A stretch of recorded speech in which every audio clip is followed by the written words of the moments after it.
Chapter 12 Conjunction.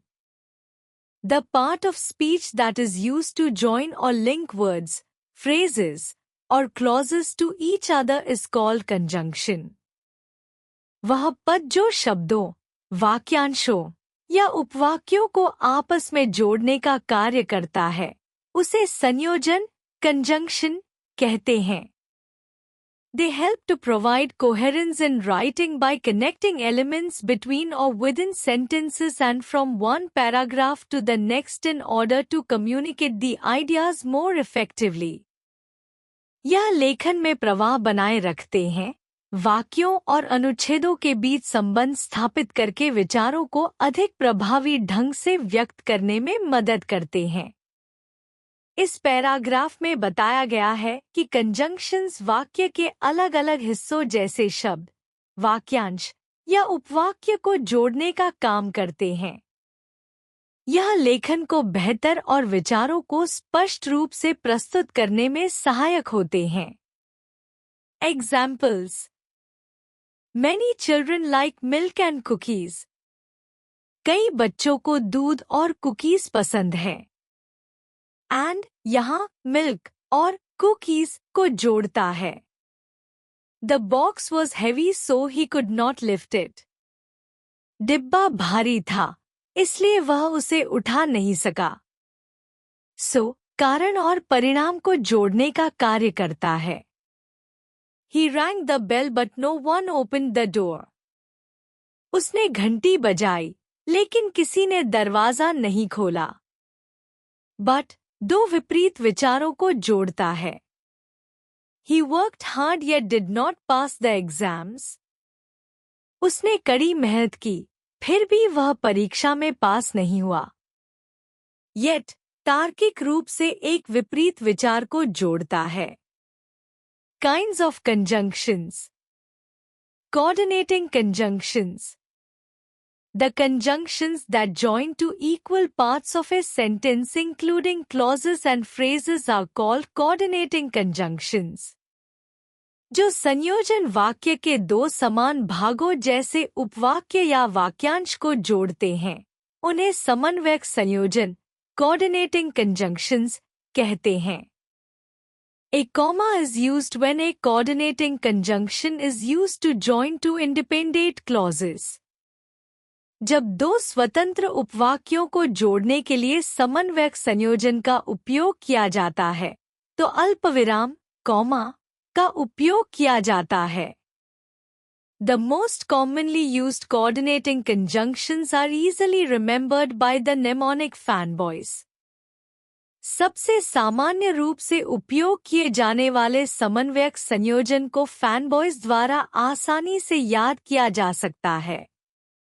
इस paragraph में बताया गया है कि समन्वयक संयोजन वाक्य के बराबर हिस्सों को जोड़ते हैं. इन्हें फैनबॉयज के माध्यम से याद किया जा सकता है. For explains reason or purpose. यह कारण या उद्देश्य को दर्शाता है. And adds one thing to another. यह एक वस्तु को दूसरी से जोड़ता है. Nor presents an alternative negative idea. यह नकारात्मक विकल्प प्रस्तुत करता है. But shows contrast. यह विरोधाभास को व्यक्त करता है. Or presents an alternative or a choice. यह विकल्प को प्रस्तुत करता है. Yet introduces a contrasting idea logically. यह तार्किक रूप से विरोधाभास प्रस्तुत करता है.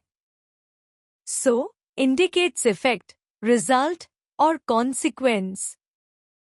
यह प्रभाव, परिणाम या निष्कर्ष को दर्शाता है. I cannot attend the meeting, for I am not well. मैं बैठक में शामिल नहीं हो सकता, क्योंकि मैं ठीक नहीं हूँ. For यहाँ कारण को व्यक्त करता है. निधि and यासी are coming to visit us. निधि और याशी हमसे मिलने आ रही हैं. And यहाँ दो व्यक्तियों को जोड़ता है. Our maid didn't mop the floor, nor did she wash it. हमारी नौकरानी ने फर्श नहीं पोंछा और न ही उसने उसे धोया. Nor नकारात्मक विकल्प को दर्शाता है. The train has arrived but there is no sign of whipping. Train आ गई है, लेकिन विपिन का कोई संकेत नहीं है. But विरोधाभास को व्यक्त करता है. Let's meet at the beach or he is unhappy. आओ समुद्र तट पर मिलते हैं, या वह दुखी है. और विकल्प को दर्शाता है. The man is very rich, yet he is unhappy. वह आदमी बहुत अमीर है, फिर भी वह दुखी है. Yet विपरीत विचार को तार्किक रूप से जोड़ता है. I've just eaten dinner, so I'm not hungry. मैंने अभी-अभी रात का खाना खाया है, इसलिए मुझे भूख नहीं है. So परिणाम को दर्शाता है. Coordinating conjunctions expressing addition.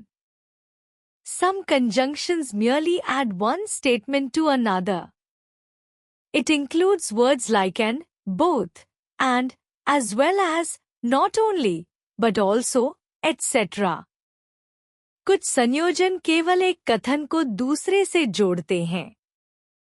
इसमें and, both, and, as well as, not only, but also जैसे शब्द शामिल हैं. Examples. He got up and silently walked away. वह उठा और चुपचाप चला गया. And यहाँ दो क्रियाओं को जोड़ता है. She was both intelligent and pretty. वह बुद्धिमान और सुंदर दोनों थी. Both and दो विशेषताओं को जोड़ता है. India as well as Australia qualified for the finals. Bharat और ऑस्ट्रेलिया दोनों फाइनल के लिए क्वालिफाई कर गए. As well as दो देशों को जोड़ता है. Coordinating conjunctions expressing opposition or contrast. Some conjunctions express opposition or contrast between two statements. It includes words like but, still yet, whereas while, despite the fact, nevertheless, etc. कुछ संयोजन दो कथनों के बीच विरोध या भिन्नता व्यक्त करते हैं. इसमें but, still yet, whereas while, despite the fact, nevertheless जैसे शब्द शामिल हैं. Examples. He is the fastest runner but he could not win. वह सबसे तेज धावक है, लेकिन वह जीत नहीं सका. But यहाँ विरोधाभास को दर्शाता है. The bag is small yet still it is spacious. Bag छोटा है, फिर भी यह विशाल है. Yet still विपरीत गुणों को जोड़ता है. Vinay is ambitious whereas while his brother is not. विनय महत्वाकांक्षी है जबकि उसका भाई नहीं है. Whereas while दोनों व्यक्तियों की तुलना में भिन्नता को दर्शाता है. Coordinating conjunctions expressing alternative. Some conjunctions present two alternatives sometimes indicating a choice between them. It includes words like or, either, or, neither, nor, otherwise else, etc. कुछ संयोजन दो विकल्प प्रस्तुत करते हैं, जो कभी-कभी उनके बीच चुनाव को दर्शाते हैं. इसमें और, either, और, neither, nor, otherwise else जैसे शब्द शामिल हैं. Examples. Hurry up or you will be late. जल्दी करो, नहीं तो तुम देर हो जाओगे. और यहाँ विकल्प को दर्शाता है. Either come in or go out, do not stand in midway. या तो अंदर आओ या बाहर जाओ, बीच में मत खड़े रहो. Either और स्पष्ट विकल्प प्रस्तुत करता है. Coordinating conjunctions expressing inference result. Some conjunctions express something inferred from another statement or fact. It includes words like for and so. कुछ संयोजन दूसरे कथन या तथ्य से प्राप्त निष्कर्ष को व्यक्त करते हैं। इसमें for और so जैसे शब्द शामिल हैं। Examples: He must be asleep, for there is no light in his room. वह सो रहा होगा क्योंकि उसके कमरे में रोशनी नहीं है। For कारण को व्यक्त करता है। Nobody responded, so I put the call. किसी ने उत्तर नहीं दिया, इसलिए मैंने कॉल समाप्त कर दी। So कारण और परिणाम को जोड़ता है। Subordinating conjunctions. The conjunctions that link or connect a dependent clause to independent ones are called subordinating conjunction. वे संयोजन जो एक आश्रित उपवाक्य को स्वतंत्र उपवाक्य से जोड़ते हैं, उन्हें अधीनस्थ संयोजन subordinating conjunctions कहते हैं। The commonly seen relationship between the two clauses is cause and effect. अधिकतर इन उपवाक्यों के बीच कारण और प्रभाव का संबंध होता है। इस वाक्य में बताया गया है कि सबऑर्डिनेटिंग कंजंक्शंस का कार्य आश्रित और स्वतंत्र उपवाक्य को जोड़ना है। यह अक्सर कारण और प्रभाव का संबंध स्थापित करते हैं।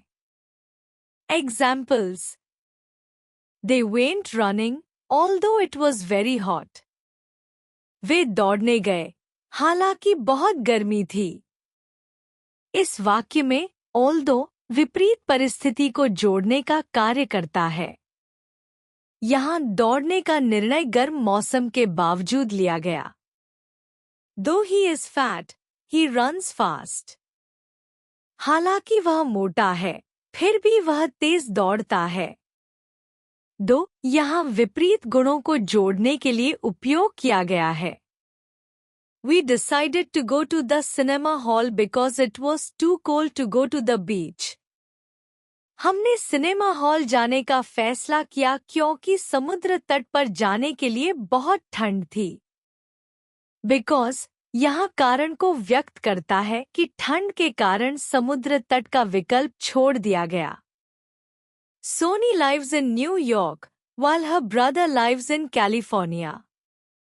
सोनिया न्यूयॉर्क में रहती है, जबकि उसका भाई कैलिफोर्निया में रहता है। While दोनों स्थानों के बीच तुलना करने के लिए उपयोग किया गया है। Subordinating conjunctions expressing cause and effect. Some conjunctions are used to show the cause and effect relationship between something. कुछ संयोजन किसी चीज के कारण और प्रभाव के बीच संबंध को व्यक्त करने के लिए उपयोग किए जाते हैं। Examples: I will not release her payment unless she completes her work. मैं उसकी पेमेंट जारी नहीं करूंगा जब तक वह अपना काम पूरा नहीं करती। Unless यहाँ शर्त को व्यक्त करता है। यह दर्शाता है कि भुगतान का निर्णय काम पूरा होने पर निर्भर है। As he was not there, I left a message with his mother. क्योंकि वह वहां नहीं था, मैंने उसकी मां के पास एक संदेश छोड़ा। As यहाँ कारण और उसके परिणाम को जोड़ता है। इस वाक्य में व्यक्ति की अनुपस्थिति के कारण संदेश छोड़ दिया गया। I will not tell him the secret even if he insists. मैं उसे रहस्य नहीं बताऊंगा, भले ही वह जोर दे। Even if यहाँ शर्त को व्यक्त करता है कि कोई भी दबाव रहस्य बताने का कारण नहीं बनेगा। Subordinating conjunctions expressing time or place. Some conjunctions are used to show the transition of place or time. कुछ संयोजन स्थान या समय के परिवर्तन को दर्शाने के लिए उपयोग किए जाते हैं। It includes words like where, wherever, as soon as long as, once, when, till, until, while, whenever, etc. इसमें where, wherever, as soon as long as, once, when, till, until, while, whenever जैसे शब्द शामिल हैं। यहाँ बताया गया है कि ये संयोजन वाक्यों में समय और स्थान के संबंध को स्पष्ट करने का कार्य करते हैं। Examples: I will help whenever you need my help. मैं मदद करूंगा जब भी तुम्हें मेरी मदद की जरूरत होगी। Whenever यहाँ समय का संदर्भ देता है कि मदद आवश्यकता के अनुसार दी जाएगी। I want to stay here until she goes back. मैं यहाँ रहना चाहता हूँ जब तक वह वापस नहीं जाती। Until यहाँ अवधि या समय सीमा को दर्शाता है। Once you are ready, we can leave. जैसे ही तुम तैयार हो जाओगे, हम जा सकते हैं। Once यहाँ प्रारंभिक कार्य के बाद की प्रक्रिया को दर्शाता है। Remember it. Coordinating conjunctions join parts of a sentence that are similar, whereas subordinating conjunctions often show a contrasting or unequal relationship. समन्वयक संयोजन समान वाक्यांशों को जोड़ते हैं, जबकि अधीनस्थ संयोजन अक्सर विपरीत या असमान संबंध दिखाते हैं। यह वाक्य स्पष्ट करता है कि कोऑर्डिनेटिंग कंजंक्शन समान भागों को जोड़ते हैं, जबकि सबऑर्डिनेटिंग कंजंक्शंस अलग-अलग प्रकार के संबंधों को व्यक्त करते हैं। Correlative conjunctions. The conjunctions which are generally used in pairs are called correlative conjunctions. जो संयोजन सामान्यतः जोड़ों में उपयोग किए जाते हैं, उन्हें सहसंबंधी संयोजन correlative conjunctions कहते हैं। They join words, phrases, and clauses having reciprocal or complementary relationships. ये शब्दों, वाक्यांशों और उपवाक्यों को जोड़ते हैं, जिनमें पारस्परिक या पूरक संबंध होते हैं। They denote equality and show the relationship between ideas expressed in different parts of a sentence. ये समानता को दर्शाते हैं और वाक्य के विभिन्न भागों में व्यक्त विचारों के बीच संबंध दिखाते हैं। Examples: I don't speak either French or German. मैं न तो फ्रेंच बोलता हूँ और न ही जर्मन। Either और विकल्प के बीच संबंध को व्यक्त करता है। He is neither a fool nor a madman. वह न तो मूर्ख है और न ही पागल। Neither nor नकारात्मक विकल्पों को जोड़ता है। He visited not only France but also Germany. उसने न केवल फ्रांस का दौरा किया बल्कि जर्मनी भी गया। Not only but also दो स्थानों को जोड़ते हुए उनके महत्व को दर्शाता है। निष्कर्ष: इस पाठ में कंजंक्शंस, संयोजक और उनके विभिन्न प्रकारों के बारे में विस्तार से चर्चा की गई है। संयोजक शब्दों, वाक्यांशों या उपवाक्यों को जोड़ने का कार्य करते हैं। ये वाक्यों में प्रवाह और तारतम्यता बनाए रखते हैं। कंजंक्शंस के प्रकार: कोऑर्डिनेटिंग कंजंक्शंस, समन्वयक संयोजक। ये समान स्तर के वाक्यांशों या उपवाक्यों को जोड़ते हैं। उदाहरण: for, and, no, but, और yet, so, fanboys। उद्देश्य: जोड़ना, she is both intelligent and hardworking। विपरीतता दिखाना, he is rich but not happy। विकल्प देना, hurry up or you will miss the bus। Subordinating conjunctions, अधीन संयोजक। ये एक स्वतंत्र उपवाक्य को आश्रित उपवाक्य से जोड़ते हैं। उदाहरण: because, since, although, while, until, etc। उद्देश्य: कारण और प्रभाव, he left because it was raining। समय और स्थान, Stay here until I return. Correlative conjunctions, सहसंबंध संयोजक। ये युग्मों में उपयोग किए जाते हैं और समान महत्व के शब्दों या वाक्यांशों को जोड़ते हैं। उदाहरण either or, neither, nor, not only, but also। उद्देश्य he is not only talented but also hardworking। Coordinating conjunction समान स्तर के वाक्यांशों को जोड़ते हैं। सबऑर्डिनेटिंग कंजंक्शंस मुख्य और अधीन उपवाक्यों को जोड़ते हैं। कोरिलेटिव कंजंक्शंस शब्दों और वाक्यांशों के बीच समानता और तारतम्यता दिखाते हैं।